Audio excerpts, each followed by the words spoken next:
Hi everyone, welcome to this edition of Olsem Wanem. Tonight we are going to feature the 10th Kenu Kundu Festival celebrated here in Milne Bay Province, particularly in Alotau Town. We will showcase to you their canoe culture as well as their Kundu culture, and of course we will highlight why they are the most popular tourism destination in Papua New Guinea. The Kenu Kundu Festival started in 2003, an initiative of the National Culture Commission and Tourism Promotion Authority to showcase the Kenu and Kundu culture of the southern region. And while Milne Bay has taken ownership of the festival, today marks the 10th anniversary of the event that has grown and proven to be successful. The 4-day event had organizers on their toes, working 4 months in advance to achieve the best for the festival. It started in 2003. I guess at that time we were sitting around Alotau International, and one evening we were talking about how we could create a theme event for Milne Bay, and it came about that we wanted to organize the Kundu and Kenu Festival. When it was discussed at that time, both the NCC Executive Director Jacob Simmet and I were here. And one of the things we highlighted to them was that we just don't want to see it as just another event. You do it when you want to do it, and you don't want to do it, you leave it for a couple of years and then come back and try it again. It's been good every things get a little bigger. Of course, we run out of money every now and then, like anything that continues to grow. But no, it is something that we feel is a viable tourism product, and it will continue to exist. It's not like a one-man thing, and it's because of this big cooperation, I suppose, and working relationships we have established with the various parts of the community that has enabled us to, run this fight. It's always difficult. It's always difficult. It's never easy, but a full credit to the ground coordinators. They're the guys that make it happen. And we hold about meetings 4 times a year. So every 3 months we hold one. So they come in, we report on progress, how they come in, if they cannot preparations or dances or anything else.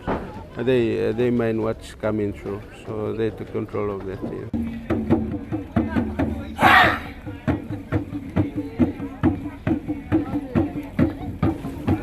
When we started 10 years ago, we had a very small budget and we had 300 participants. 10 years later, we've got over 3,000 participants. So you can see the growth over the last 10 years. I guess the major challenges to us, as we get bigger and bigger, it generally means that we have to find more money to help support the festival, because we build pretty much a village at the festival where we house everyone. This year we had got over 3,000 participants. We built 36 houses. We've also got to feed them all as well. We've done it successfully well because they have been able to source funding or assistance from the private sector or the business community, and that has allowed them to drive Kundu and Kenu Festival successfully over the last 10 years. Kenu was sponsored by the New Zealanders, and it was named after their, in Indian language. So we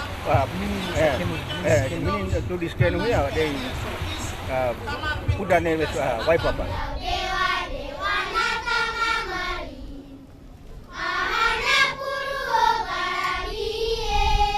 Day 1 started with the introduction of canoes and cultural groups, followed by the opening ceremony that was treated to a special welcome by the governor and his clansmen from Russell Island, who are newcomers to the festival.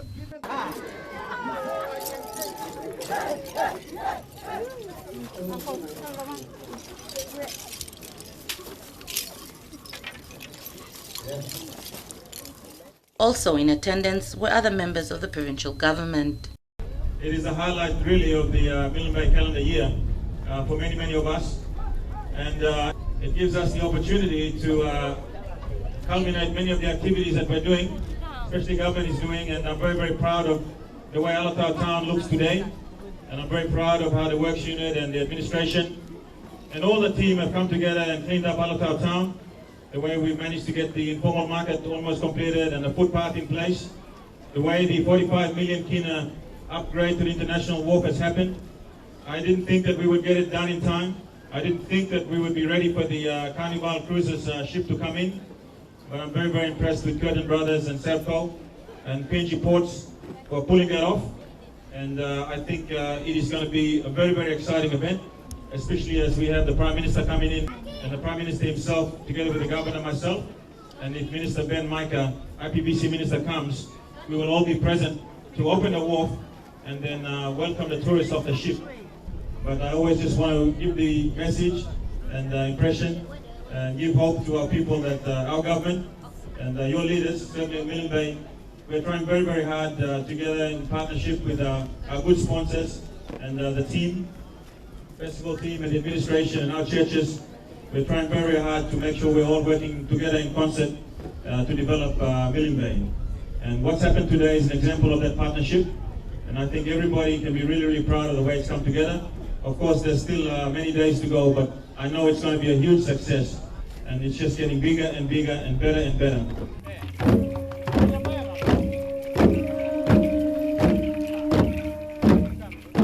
But I have to, it is not a point scoring type of dressing that I want to do. It is to show and to support what we always preach about, our culture and our tradition. Yes. Our way of doing things, not only in dressing, not only in cooking, not only in dancing, not only in sailing, but there are many other things that we do in our country, not only on Russell, but right throughout Milne Bay province. This is a richest province in terms of culture, in terms of tradition, in terms of doing things the traditional way. And the beauty about it is still we still maintain it today. Even we are in the 21st century. Today, we have a cultural village that we are so proud of. I welcome each and every one of you to Milne Bay's own cultural village, the Kenu and the Kundu Festival village within the Alatau town.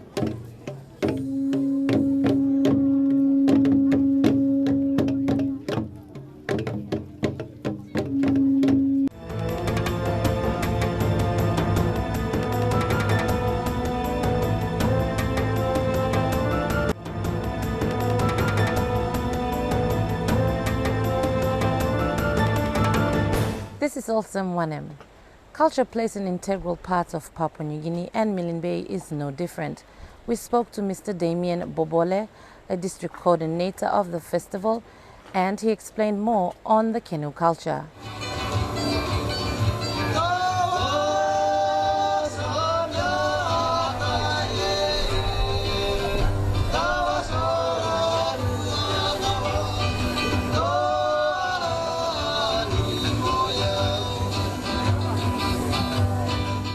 The culture group I represent is in the Esala district. Esala district has got encompasses two islands in the Don Trocastro group, the Normanby and Ferguson. And in that area, our traditional trading canoes are called the epois. Epois have got those splash prows, carved splash prows with the sideboards, and they come in black, white, and red, which are our traditional colors. Epois would normally be used for trading within the islands, the inter-island trading, and for use in the cooler trade, which extends as far as the Woodlarks, the Kiriwinas, the Trobriand Islands, and down the south end of Normanby to the Engineer group of islands. What do they trade? They trade in the necklace bagi, we call it, and the armlets, which are the moli, and they exchange this, and they in itself is also a long story about the rituals and the various other protocols that one needs to go through to in the trade. There are patches of areas where you come across people who still retain the traditional canoe building skills and the protocols and rituals that are associated with such exercises, but largely it's faded. It's faded. For instance, the 11 canoes that we brought here, there are 4 new ones, and a lot of the boys, the crewmen of these 4 new canoes, it's pretty new. It's new to them, and so this is where I come in to instruct on what the protocols are, what the requirements are, and how to demonstrate your maturity and these sort of things that are needed. Passionate about this because I've been trying to get to talk to everybody that matters, especially those in authority, to begin to sit up, to pay attention. There seems to be some kind of dilemma and bewilderment, especially.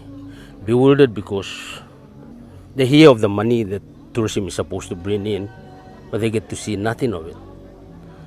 And also the people movement that is enhanced by the festival and such activities, a lot of them get to spend in big businesses only. On top of that, you have from observation, the industry is basically and mainly run by the industry. So they are self-regulatory, which they are capitalists, so naturally they would try to cut out as many other expenditure heads as possible. So if we are not careful, if we don't begin to take control of this situation, we will eventually, instead of concentrating on the noble intention of reviving the culture, we will be opening them up to exploitation. And this is one thing I am very passionate about. I don't want that to happen. I'll give you an example. When the big ship came in, there was a few joyrides given by our apoys. And it was an oversight on my part. We failed to explain that if the tourists paid in dollars, there would be more money to them, to the recipients, than if they paid in kina. We didn't explain that to them. So some of the canoes came back and refused to accept the Australian dollars that were there. So the tourists were happy to pay them with kina, which is just an example of how naive our people are. And so they innocently come into this with the intention, basically, of hoping that someone would throw light onto how they can take advantage and see some of the money and maybe receive some of the money that tourism brings in. It is more commercial this year than the previous years. We have seen bigger business houses benefit from this festival, and then at times the absolute majority of the local people have been denied the rights of getting the income at the end of the day. And I'm very reluctant to say this, but for the beneficiary of our audience on the screen this afternoon, or probably today's coverage of this media, I would see that NCC, the National Culture Commission, comes up with a bigger and an approved process in how we can be able to put in the world market the unique culture of Papua New Guinea. So we all came here to participate and to show our culture to the tourism and also to all the Milimbe. The group here is to entertain and publicize as well our culture, which had been hidden so many times, apart from other culture groups which have been exposed publicly, especially. For the warrior culture, it is upcoming and also a molding culture. For accommodation, it's a temporary accommodation. It's good because everybody is accommodated. On other facilities like hospitality, on food, staff and all this, it's all good. on one condition that I see which the festival officials should look into very seriously is the shower rooms especially, because women are not to be exposed publicly on washing and all this. So this, they should recommend that. And on the next occasion, maybe next year, they should also provide bathrooms for every culture groups and toilet facilities as well. One condition I see that it's not favorable, it's not a hygienic area. It should be built to culture groups so that those culture groups coming in will be the ones to maintain the hygiene and to also keep it healthy as purposely for those culture groups. I think working for the Milne Bay Tourism Bureau, Provincial Tourism Bureau at that, is very challenging. I think I speak on behalf of a lot of the other provincial tourism bureaus, especially those few that are still operating. Funding is always an issue, and not that I want to get into that straight away, but that's if you're talking about development of tourism, that is the greatest challenge and the greatest hindrance is not tourism not being a priority. In the beginning, anyway, while there's so much talk in the beginning, and having been here for about 6 years now, and a lot of talk on tourism, but again, not enough funding and money being pumped into in our sector, and that's it's frustrating, extremely frustrating. But I think one of the things that I think I'm very proud of in terms of our achievements is the importance of maintaining partnerships, and particularly with our national organisations, for instance the Tourism Promotion Authority, and also stakeholders.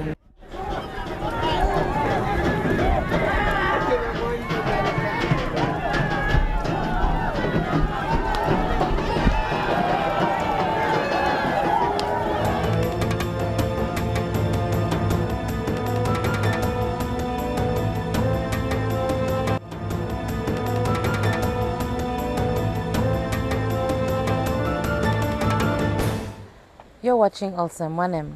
The P&O Carnival Cruiser Pacific Dawn did a one-day stopover in Alotau with over 2,000 plus passengers. The third day of the festival witnessed the final canoe races by participants and sponsors of the festival. Dances and more food exchanges were also the order of activities. The official closing ceremony also took place. This was so that everyone participating could then concentrate on the visiting P&O cruiser that would arrive the next morning. On the one hand, we think in terms of these festivals as being venues or platforms on which we are supposed to display our cultures as issues or symbols of identity. On the other hand, we are also aware of the growing commercialism of these activities. Before I finish, I would like to raise the matter which I have been trying to discuss with Milne Bay for the last few months, and this is the matter of the Melanesian Festival, which is coming up next year. As a matter of process, we have identified Milne Bay as one of the host satellite provinces for that festival.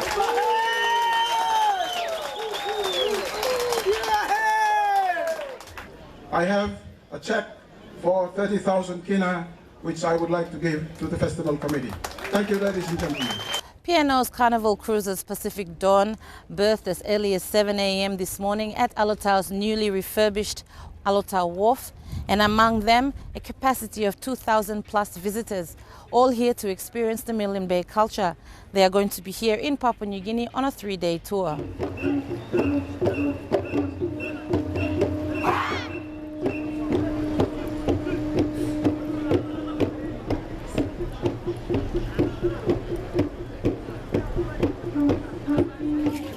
Prime Minister Honorable Peter O'Neill arrived later on in the afternoon, accompanied by the Minister for Culture and Tourism and other VIPs for the official welcome of the cruise ship and its passengers.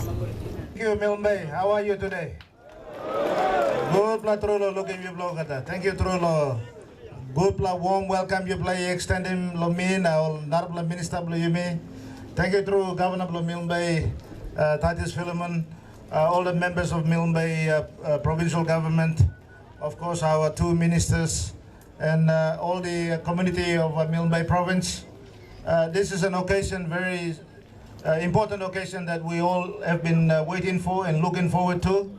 And I know there's been many people who have contributed to the success that we are now enjoying today. But firstly, let me take this opportunity to thank especially the Chief Executive of Carnival Australia and Sherry for a commitment and a commitment to making sure that this particular cruise ship arrive here today. This is just the beginning of our commitment in trying to making sure that we build the infrastructure. We're building new roads, we're building new airports, and we're building new ports all throughout the country. And that is what we can do over the next 3 or 4 years. Jenny Long, we're a married couple from Australia. Brisbane? From Brisbane. Yeah. We've been cruising, this is our 5th cruise. And this is the first cruise we've picked for the destination because it just sounded a fabulous itinerary. When we arrived today, we were just blown away with the welcome that we received in Olsem. I mean, we've been to a lot of ports around the world.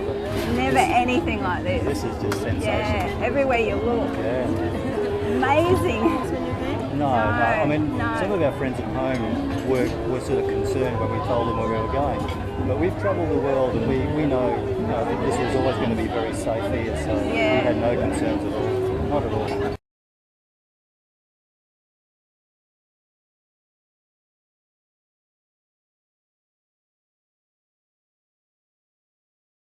I am Chris Sonwai, the Provincial HIV/AIDS coordinator for Milne Bay Province.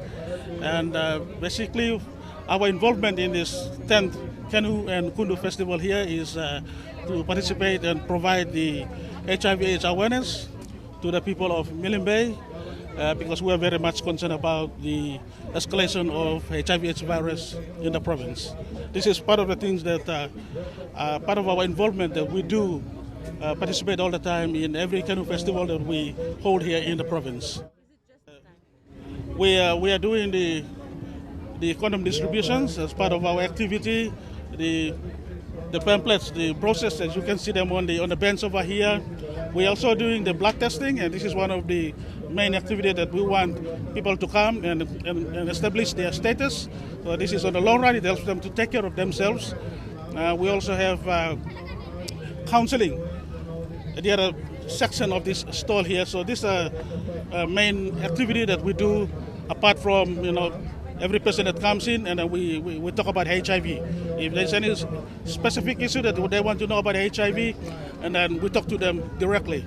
This year the theme for this Kenu Festival is spread the knowledge and not the virus. So I believe the HRC must have explained everything to you. The provinces, the response in the province, the number of people infected, which one is the highest load. But at the moment, since we started yesterday, like putting up the stalls and distributing the things, but I found that most of the people that come here to get the things are mostly youths and males, not so much of female. So that's another thing that we talk about gender balance, and there are some things like culture which I see here, like these people out here, like they sort of preserve their culture. I'm important because community Bluyumi, province Bluyumi Olgeta province, now this lasik walk loro no semwara. So safety and big plus something. And you must use him condom. Okay, this la must all poret all yet must come lo counseling na testing. Lo sabe lo result blow. You mean no na patokimo lo sem all this la kind. You get all workman Mary stop we all by help him all do working counseling na testing lo sabe lo result blow whether all negative or positive. We don't tell patients positive. We tell them your blood is reacting and we need to do another test. We have our report. Our report has confirmed that Alatau district has the highest number of infection rate. Now, that is not to say that Alatau district is the district that is highly infected. Probably the main reason is that Alatau district is reporting, and that's why the statistics shows that Alatau district alone has the highest rate of infection amongst the productive youth between the age of 19 up to 45 years. You're watching Olsem Wanem. We've come to the end of the show, but before we do go, we would like to say thank you to all of you who have participated in the program. A special thanks to all those in Alatau town, as well as the 10th anniversary festival committee. We would also like to say a special thank you to Driftwood for allowing us to do our program here. With that, before we go, as usual, please don't forget to write to us. If you have any comments or suggestions, you can write to the address on your screen, or of course visit our Facebook page. Until then, you have a great weekend, and we will see you same time next week.